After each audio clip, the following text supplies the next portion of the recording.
Welcome to the Football for Kids podcast with me, Darren Rees. In this episode, we're going to be speaking about the super, the fantastic, the brilliant Arsenal and England player, Beth Mead. Before we get into that episode, we need to do some messages and do some shout-outs. So let's get on with it, shall we? The first one on this episode goes to Aidan. It says, "Hi, my name is Aidan. I'm 8 and I'm from Glasgow in Scotland and I play for West Park. Can you do an episode about Celtic? We love your podcast." Well, thank you very much, Aidan, and a big shout out and hello to all the team and the coaches at West Park. I've added Celtic to the list of episodes that I need to write. The next one says, "Hi Darren, I love your podcast and we listen to it in the car all the time as a family. We love learning about the football facts. My favourite player is Heung-min Son from Tottenham. Could you do an episode about him? There's a fun fact that he used to watch SpongeBob SquarePants to learn German when he played in Germany. I also love Ibrahimovic, so think he would make a great episode too. Could you please also give a shout out to my team, Berkhamsted Raiders under-7 Yellows.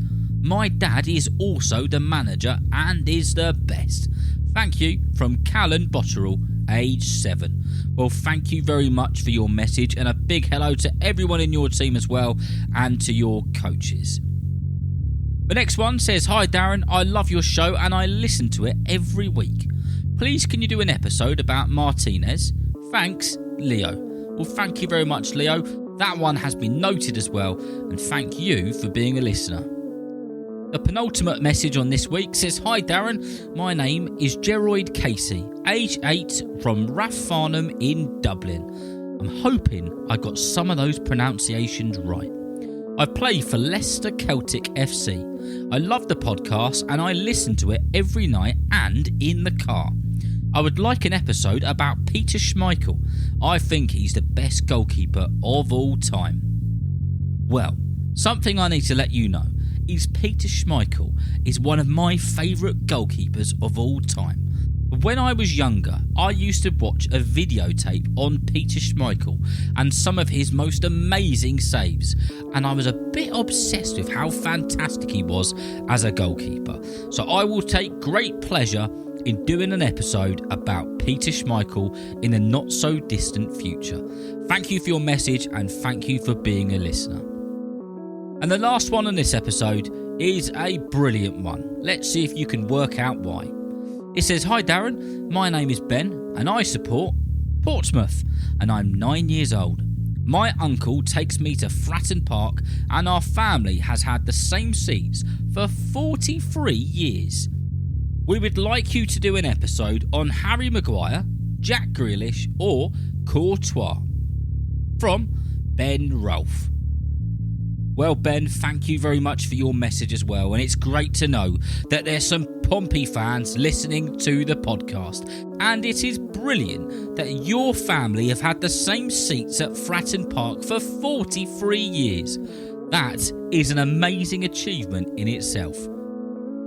Well, that brings the messages to an end this week. Thank you to everybody who has reached out. If you'd like to get in touch, to shout out to your football team, your football loving mates, or put a request in, you can ask an adult to send an email to footballforkidspodcast@gmail.com. Right then, let's get on to this episode about the brilliant, the magnificent Beth Mead. Bethany Jane Mead was born in Yorkshire, England in 1995. Where Beth is from is a tiny little place called Hinderwell. She describes it as the sort of place where the humans are outnumbered by the sheep. Beth was said to be a lively young girl. Her mum said that she had endless energy and she was taken to play football as a way of using her energy up. I bet there's some parents thinking, I know what that feels like. When Beth's mum took her down to the football, the volunteer coach said that she was welcome to play, but she would be the only girl. "The boys can be a bit rough," the coach said to Beth's mum. "Do you think she'll be all right?" "Yeah, she'll be fine," her mum said. When her mum came back to pick her up a little bit later, the coach said, "Yep, she was fine. In fact, she was rougher than some of the boys."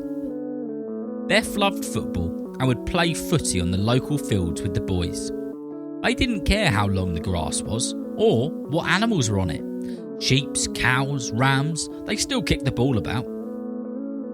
When Beth was at junior school, she was super keen to play football, but there was no girls' teams in the school at the time, so she played with the boys' team.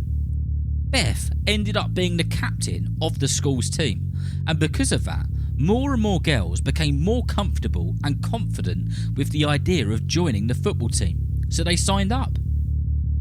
Beth started her footballing career at California Boys FC and Middlesbrough Centre of Excellence.